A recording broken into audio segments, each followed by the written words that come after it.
My name is Lauren and I'm 24 years old. Let me tell you about my roller coaster journey. I've had a rocky history with the foster care system.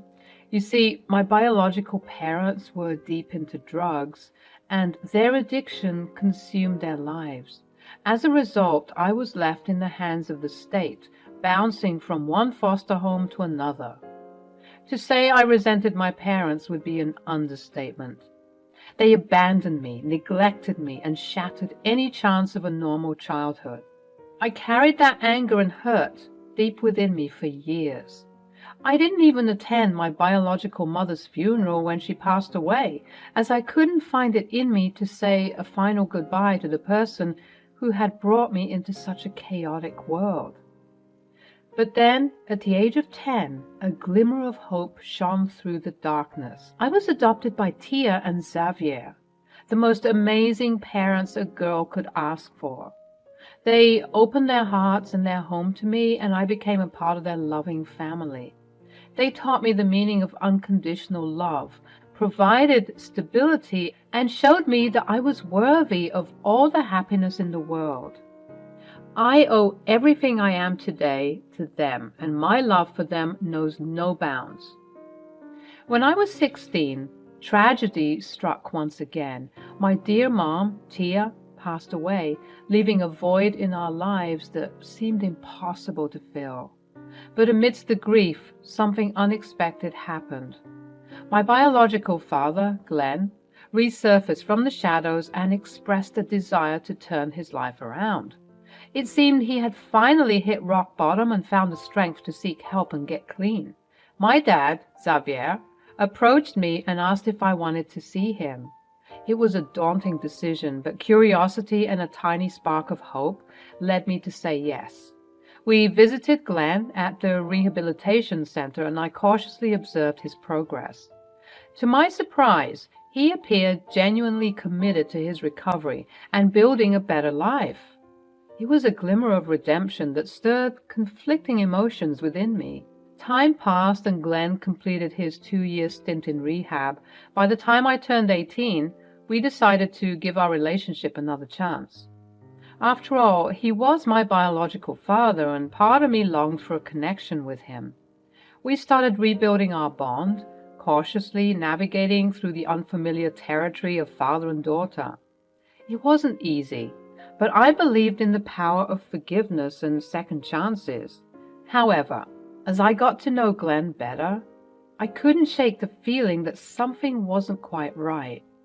There were moments when he seemed genuine, trying to make amends for the past, but there were also instances when his old demons resurfaced, threatening to pull him back into the dark abyss of addiction.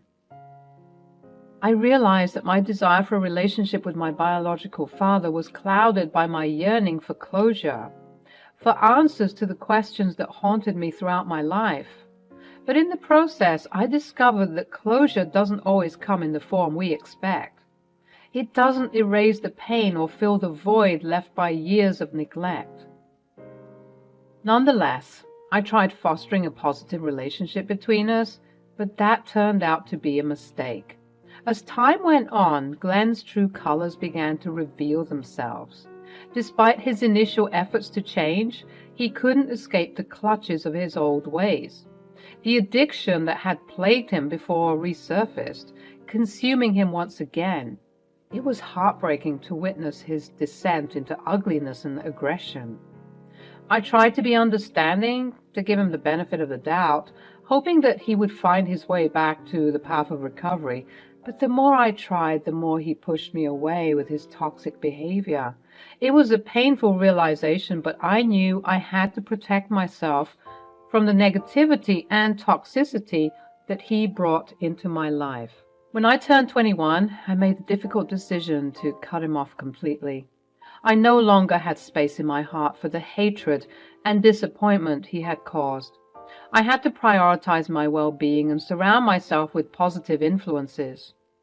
It was a tough choice, but one that ultimately allowed me to find peace and move forward. Xavier, my adoptive dad, felt a deep sense of remorse for everything I had been through with Glenn. He blamed himself, believing he could have shielded me from the pain and disappointment, but I reassured him that it wasn't his fault. He had given me a stable and loving home, providing the foundation for me to grow and thrive. I made it clear that he was not responsible for the actions of my biological father. One evening, as we sat on the porch enjoying the gentle breeze, Xavier opened up about his feelings of guilt. Tears welled up in his eyes as he expressed his regret for not being able to protect me from the hardships I faced in my early years. I reached out and held his hand, assuring him that he had done more for me than he could ever imagine. Lauren, I can't help but feel so remorseful for introducing Glenn back into your life. I thought he had truly changed, but I was wrong. I'm sorry for the pain and disappointment he brought into your life. Dad, please don't blame yourself. You had no way of knowing how things would turn out. You gave me the opportunity to reconnect with him, and I appreciate that. It was Glenn who let me down, not you. You've always been there for me, supporting and loving me unconditionally. I just wanted you to have a chance to build a relationship with your biological father. I wanted you to experience the bond that I couldn't provide as an adoptive dad. But seeing how things unfolded, I feel responsible for the hurt it caused you. Dad, you've given me more than I could have ever asked for. You've shown me what it truly means to be a parent regardless of blood ties. You've been my rock, my guiding light. Please understand that Glenn's actions are his own. You couldn't have predicted or controlled his choices. You did everything you could to protect me and provide me with a loving home. I am grateful for that. Thank you, Lauren. Your words mean the world to me. I've always wanted the best for you, and it hurts me to see you go through such pain. We can't change the past, Dad. What's important now is that we support each other and focus on the love we share as a family. We've grown stronger together, and we'll continue to do so. Let's leave the past behind us and look toward the future with hope and joy. You're right, Lauren. We have each other, and that's what matters most. I'm so proud of the strong young woman you've become, and I'm grateful to have you as my daughter. We'll navigate this journey together, always supporting and loving each other. Absolutely, Dad. We're in this together, and no matter what challenges we face, we'll overcome them as a family. I love you, Dad. I love you too, Lauren, forever and always. I was so glad that we had this moment of clarity. This was yet another reason for me to believe that blood isn't thicker than water, and that the people who you call family are the ones who have conversations like this with you. Anyways, despite going through a lot of trauma in my childhood, it seemed as though my young adulthood had more promising outcomes as I met Rick. He made me feel so special, and I knew the moment I met him that he was the one for me. It looked like my life was finally turning around, and I was so ready to embrace the wonderful changes that were coming my way. Not too soon afterward, I was about to marry the love of my life, Rick. We had been together for 3 amazing years, filled with love, laughter, and support. He had swept me off my feet, and I knew deep in my heart that he was the one for me. It was during our vacation in Spain that he got down on one knee and proposed, and without hesitation, I said yes. Everything seemed to be falling into place. I was overjoyed at the thought of starting a new chapter in my life, especially because Rick's family was so warm, accepting, and loving. They embraced me as if I had always been a part of their family. It was a stark contrast to the tumultuous relationship I had with Glenn. Rick's family offered a sense of stability and healthy family dynamic that I had always yearned for. But as the day of our wedding approached, I couldn't shake this nagging feeling that something was off. I tried to brush it off as pre-wedding jitters, but deep down, I knew it was more than that. I confided in Rick, and even in my dad, Xavier, expressing my concerns, but they assured me that it was just nerves playing tricks on me. As I stood in front of the mirror, getting ready to walk down the aisle, I took a deep breath, trying to calm my racing heart. I still couldn't ignore the sinking feeling in my gut. Something was wrong. Xavier found me and was ready to lead me down the aisle, but he stopped and said, "Wow, my little girl, all grown up." "Come on, Dad, don't tell me you're going to cry." "I can't help it. It seems like just yesterday I was helping you with your math homework, and now you're here, all grown up and ready to take on the world." "You're going to make me ruin my makeup, Dad." "Are you sure you still want to do this? Say the word and we're out of here." I got the car running. "Dad, you know I want to marry this man." "I know, sweetie. I know that she's proud of you. I know she's looking down at you, and she's beaming." I was so mad at him because I started to cry. And true to what I said before, he made me ruin my makeup. I did my best to fix it, but we were laughing about it the entire time, effectively delaying the program. We made our way outside, and after fist bumping, my dad swung open the grand old church doors to reveal me, in my wedding dress, about to walk down the aisle. As I took a step forward, I heard something. The shrill and drunken voice of a man I once knew. Instantly, my hair stood on end, and my father's paled expression was all the confirmation I needed. "Oh, Lauren!" The wedding guests all halted and tried to peer behind me to see what was happening, and like a bad omen, Glenn was creeping forward, demanding to be witnessed by all. I turned around to face him, my heart pounding in my chest, and there he was. Glenn, my biological father, stood there with an unsettling grin on his face. How did he even find out about my wedding? The sight of him filled me with a mix of anger, fear, and disappointment. I had cut him off completely, and now he dared to show up uninvited, potentially ruining one of the most important days of my life. I knew this was too good to be true. My mind raced, contemplating what to do next. Should I confront him? Should I ignore him and focus on the happiness that awaited me just a few steps away? I looked at Rick, who was at the altar, searching for reassurance, and he sent me a sympathetic glance, implying that he didn't know what to do, but that he got my back, no matter what. I then turned to Xavier, who squeezed my hand gently, his eyes filled with understanding. At that moment, I knew I wasn't alone. Rick and Xavier would support me no matter what decision I made. Taking a deep breath, I made a choice. I refused to let Glenn's presence overshadow the joy and love that surrounded me. I would not allow him to taint this special day. With determination in my eyes, I straightened my veil, held my head high, and locked eyes with Xavier. Together, we would face whatever challenges came our way because we were a family, a strong and loving family that had overcome so much. I began walking down the aisle, and the church music awkwardly started up again after stopping. Glenn apparently couldn't take the hint, and he emerged from the shadows, and in full view, he said, "Oh, my baby, why aren't you paying attention to me? Why did you leave me?" To say I was mortified would be an understatement. How could he do something like that so publicly? Up ahead, I saw Rick preparing to make his way down the aisle to perhaps teach my father a lesson, but I sent him a look that told him to stay put. I didn't need this escalating further. Xavier had already turned around to face the beast that threatened to ruin my special day, and as I glanced around the congregation, I could see people whispering and murmuring about how this was all so unprofessional and lowbrow. My blood started to boil. I felt so heated. I turned around and said, "Just what the heck do you think you're doing?" "Baby girl, what do you mean?"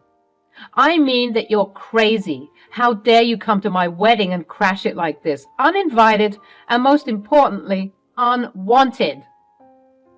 I couldn't believe my eyes. There he was, stumbling towards me, sloppily drunk and making a complete fool of himself.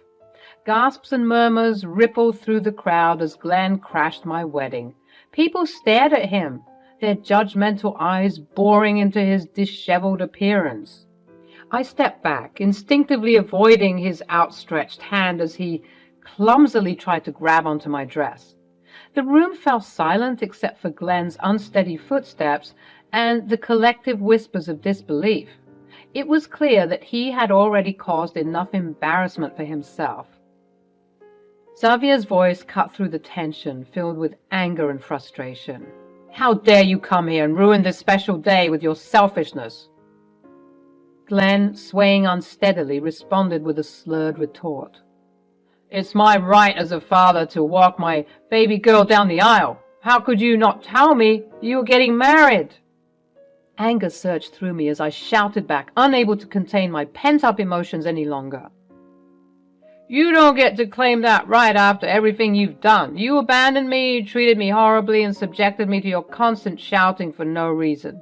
Glenn attempted to silence me. His eyes filled with desperation, he harshly whispered so that the crowd couldn't hear.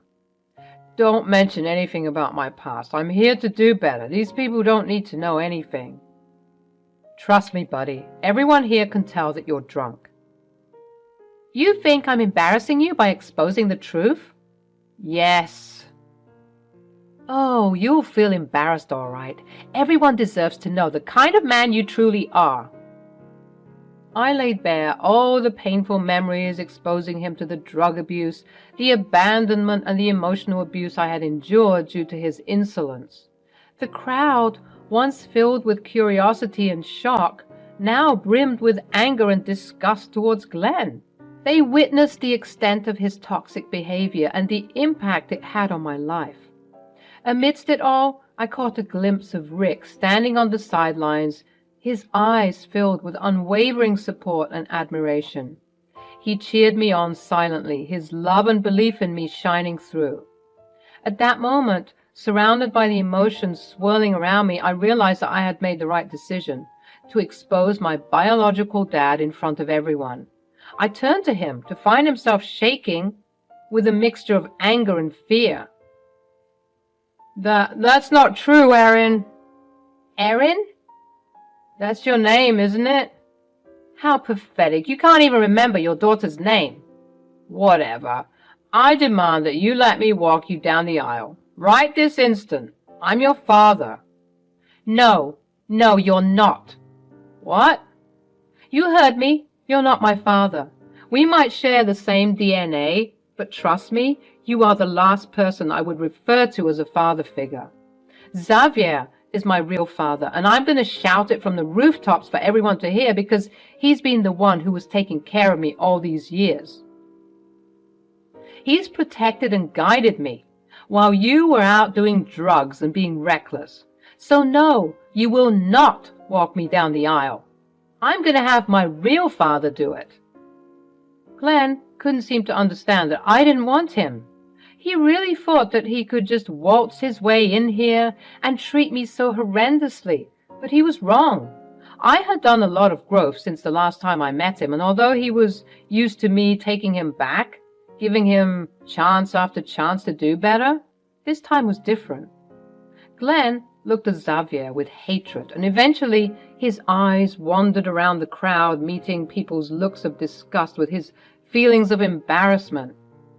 He certainly wasn't expecting me to air out his dirty laundry like that, but I did. And I'm glad I did it, because I have nothing to be ashamed for.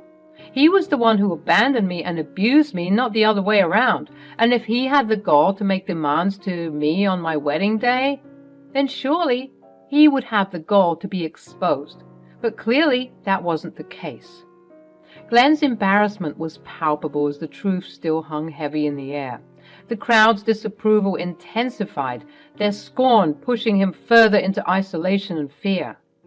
The security guards finally arriving at the scene swiftly escorted Glenn out of the venue, away from the prying eyes of the guests. The cheers and applause that had accompanied my walk down the aisle now echoed through the room, mingling with the sounds of sobbing from those who had been moved by my painful past. I smiled up at Xavier, gratitude filling my heart as he led me towards my future. The warmth of his hand in mine reassured me that I had made the right choice, sticking by my father, who took care of me instead of the father who was related to me. The ceremony proceeded as planned, filled with love and support from our friends and family, despite the debacle that threatened to ruin everything moments prior. But the aftermath of Glenn's actions didn't end there. News quickly spread about his attempt to ruin my wedding, and the community turned against him. Glenn became a social outcast, ostracized for his selfishness and the pain he had caused. It weighed heavily on him, pushing him further into his destructive tendencies. In his shame, he went on a drug bender and disappeared from our lives. So as for Glenn, his actions had consequences. The revelation of his attempt to disrupt our wedding tarnished his reputation. The guilt and shame overwhelmed him and he vanished, leaving behind a void of unanswered questions.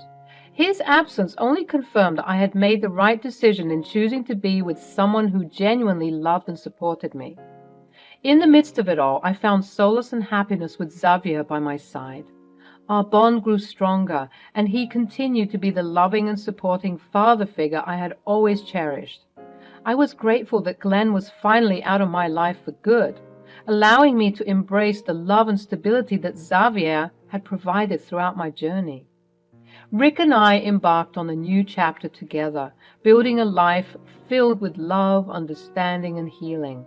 We cherished every moment, grateful for the strength we had gained from overcoming our past. Glenn's absence served as a reminder of the toxic cycle we had broken free from, allowing us to appreciate the peace and happiness we had found. And so, with Glenn's presence serving as a distant memory, I focused on nurturing my relationships, living a life filled with joy and remaining forever grateful for the love and support that surrounded me.